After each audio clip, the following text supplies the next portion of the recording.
Hey, what's going on, everybody? It's Taylor with Paragon Roofing. Today, we're gonna go over how to measure a chimney chase cover for replacement and when it may make sense to do that. So we did this roof last year and pointed out to the homeowner that there was a lot of rust starting to form on the top of the chimney cap. And the chimney cap also just fit right over the corners here. But on your vinyl siding, you really want this chase cover to actually cover this top piece of J-channel here, because when water runs down in here, it can actually get back in here as well as the corners. And so when we did the roof, we sealed the corners just to buy her some time until we actually had to get this thing done. But a chimney is gonna leak from one of three places. It's either gonna leak from the chimney cap, chimney crown, chimney chase cover, or the actual chimney chase here, which is the surrounding frame that comes up.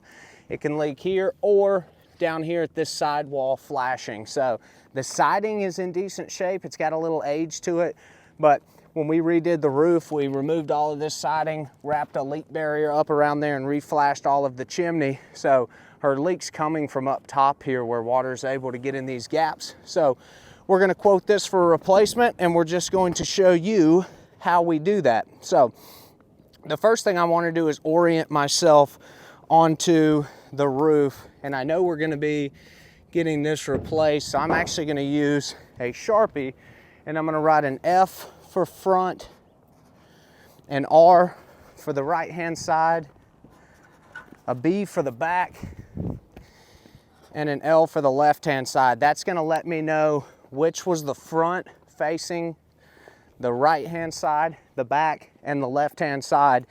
And then the next thing that I want to do is take my tape measure, and when we come in to measure these sides, we want to give ourselves about 1/4 inch on either side to be able to play with. So I'm going to go to the furthest part out here, and I'm going to go over here, and so this comes out to right at 35. So I'm going to go 35 and 1/4 inches on the front, and that's going to be from our left hand side to our right hand side, plus 1/4 inch. So I have 1/8 inch both ways to play with. I think I said that wrong, but same thing on this side. I want to go to the area that pushes out the furthest, come all the way in here. I'm at 42, so I'm going to go 42 and 1/4 inches. We'll do same thing on this back, furthest edge out, all the way across.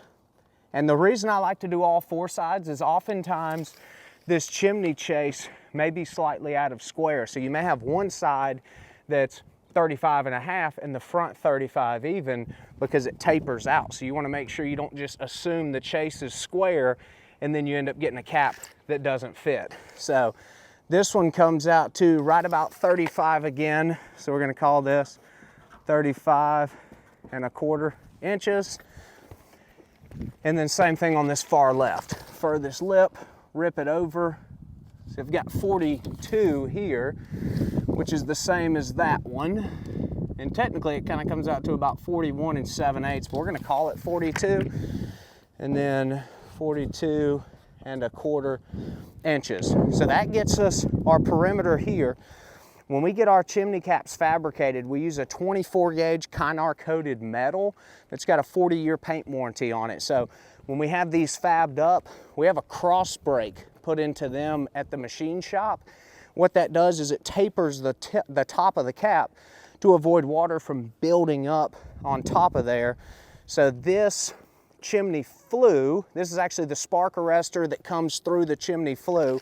This needs to have a hole cut into it and then a lip. I will normally do a 3-inch lip on this chase cover here, but a lot of your holes are just going to be right on center, somewhere between 12 and 14-inch flue hole on center. This one actually sits off to the rear left, so we're going to have to get that measured in to know exactly where that hole needs to be. So when I do that, I'm going to come over to this side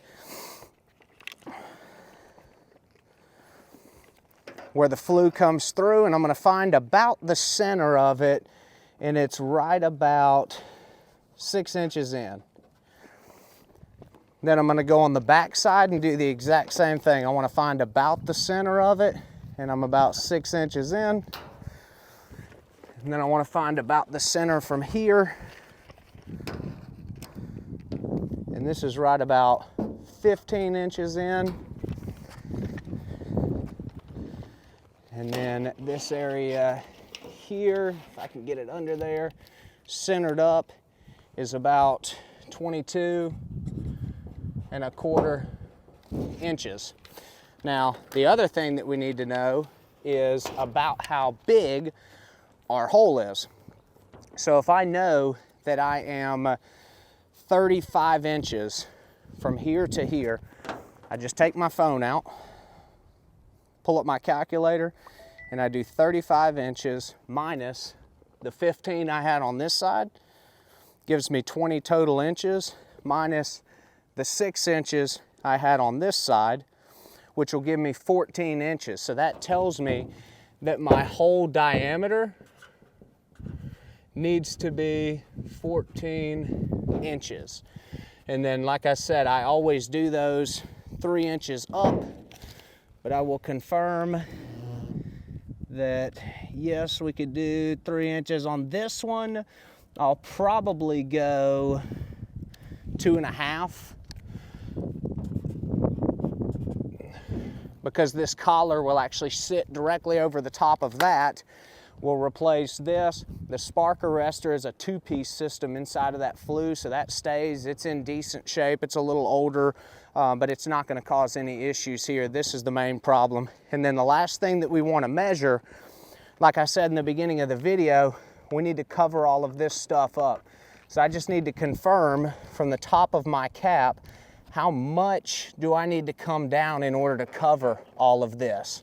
Again, when we have these fabbed at the shop, we'll have them drop down, and then we have a 1/2 inch kick out put at the bottom of those chimney covers, because when water comes off of that lip, we want it to be able to hit a little lip and stay away from running straight down the face of this siding. So this one here, to cover that, is going to give me about 4.5 inches. So I'm going to do a 4.5 inch drop with a 1/2 inch hem. So 4.5 with 1/2 inch hem. And then just to be safe, I'm going to make sure there's nothing off. So I want to just check all 4 sides to make sure that my 4.5 and 1/2 inch is going to cover everything, and it looks like it will cover us just fine all the way around. And whenever we come to install this chase cover, we'll do another video and show you guys how we do that, because we always want to pin our covers like this one is on the sides when we can.